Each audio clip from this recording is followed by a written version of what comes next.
तो स्क्रीन से चिपक कर बैठ जाओ, मेरी कहानी बहुत मजेदार होने वाली है। मैं फिलहाल एक लिफ्ट में हूँ, लेकिन मुझे नहीं पता मैं इस लिफ्ट में कैसे आया और मैं हूँ कौन। और मैं उसी लिफ्ट में बेहोश हो जाता हूँ और जब मेरी आंखें खुलती हैं मैं एक गड्ढे में था और कुछ लड़के मुझे देख रहे थे। तभी एक लड़का उस गड्ढे में आता है, वो मुझे अपना नाम गैली बताता है और मुझे उस गड्ढे से बाहर निकालता है। जैसे ही वो मुझे गड्ढे से बाहर निकालता है सभी लड़के मुझ पे हंस रहे थे और मैं डर जाता हूँ। डर के मैं उनसे दूर भागने लगता हूँ। भागते हुए मेरा पैर फिसल जाता है और मैं गिर जाता हूँ। जैसे ही मैं खड़ा होता हूँ मुझे दिखता है कि वहाँ बहुत बड़ी बड़ी दीवारें थी और वहाँ से भागने का कोई रास्ता ही नहीं था। फिर वो सब लोग मुझे एक पिंजरे में बंद कर देते हैं। कुछ देर के बाद मेरे पास एक लड़का आता है, वो मुझे अपना नाम एल्बी बताता है और मुझसे मेरा नाम पूछता है, लेकिन उस वक्त तक मुझे अपना नाम भी याद नहीं था। फिर वो मुझे बाहर निकाल के एक जगह लेके जाता है और बताता है कि वो लोग यहाँ पे काफी टाइम से रह रहे हैं और जिस लिफ्ट में से मैं आया हूँ हर महीने वो लोग एक लड़का यहाँ पर भेजते हैं। फिर मैं उससे पूछता हूँ कि कौन है वो लोग और क्या चाहते हैं। तब एल्बी मुझे बोलता है कि इस बारे में मुझे कुछ भी नहीं पता। फिर मेरी नजर उन दीवारों के बीच वाले रास्ते पे पड़ती है और मैं एल्बी से पूछता हूँ कि उन दीवारों के पीछे क्या है। तब एल्बी मुझे बोलता है कि यहाँ का एक सख्त नियम है कि तुम उन दीवारों के पीछे नहीं जा सकते। तब एल्बी एक लड़के को वहाँ पे बुलाता है मेरा ध्यान रखने के लिए। उसका नाम चक था,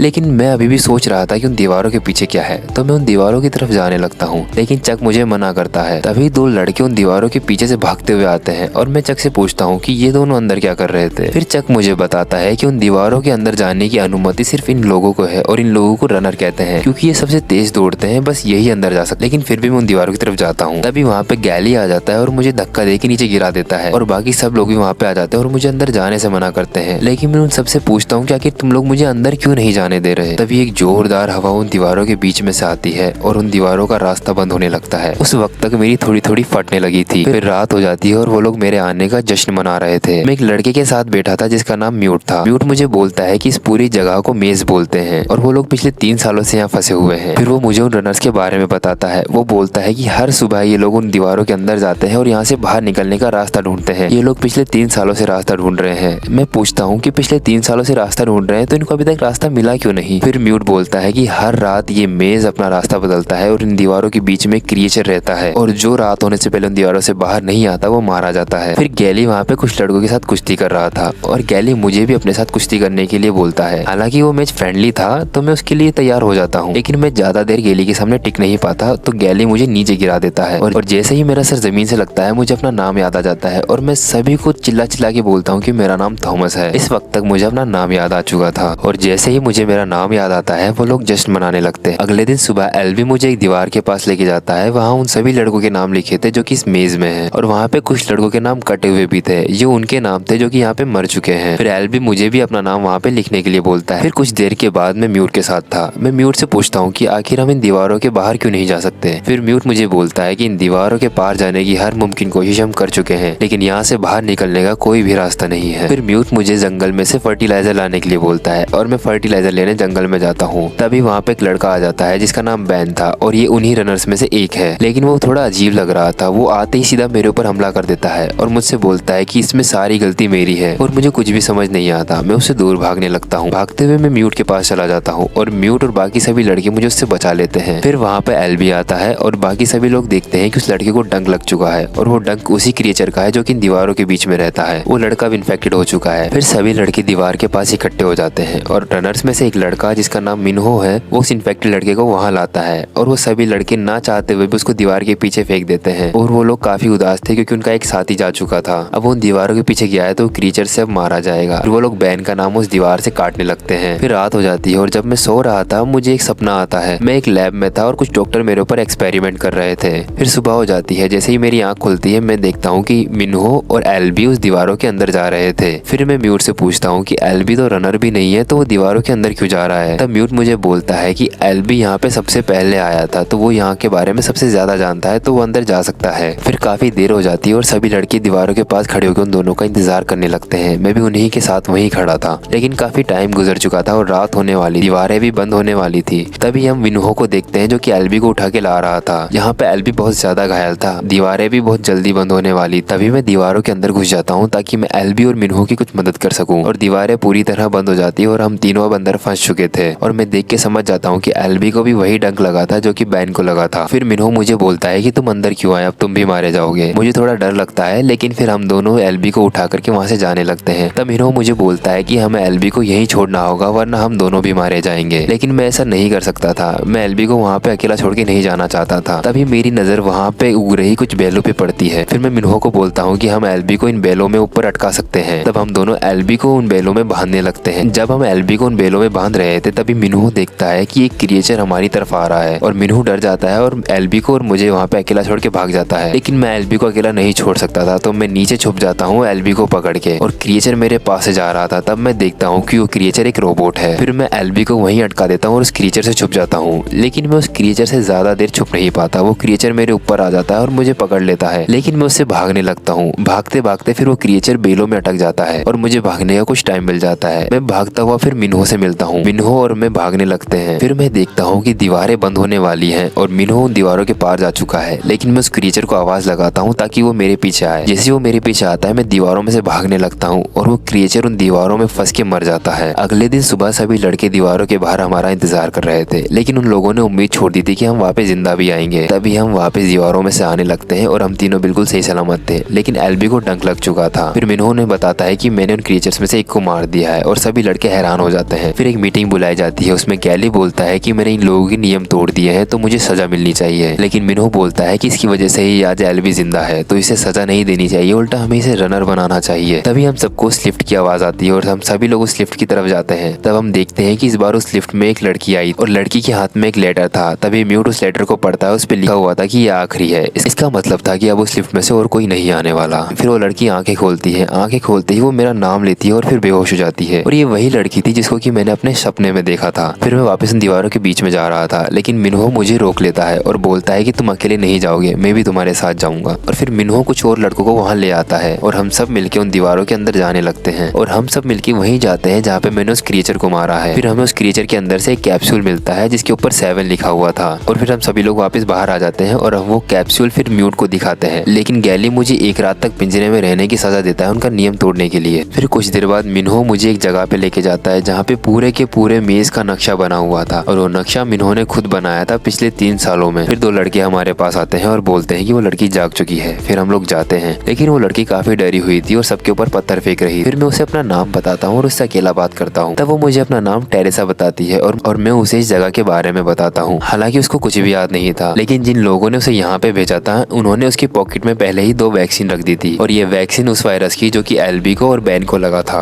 और उस वैक्सीन के ऊपर विकेट लिखा हुआ था। फिर हम लोग जाते हैं एल्बी के पास और वो वैक्सीन एल्बी को लगा देते हैं। ऐसे ही फिर रात हो जाती है और मैं पिंजरे में था।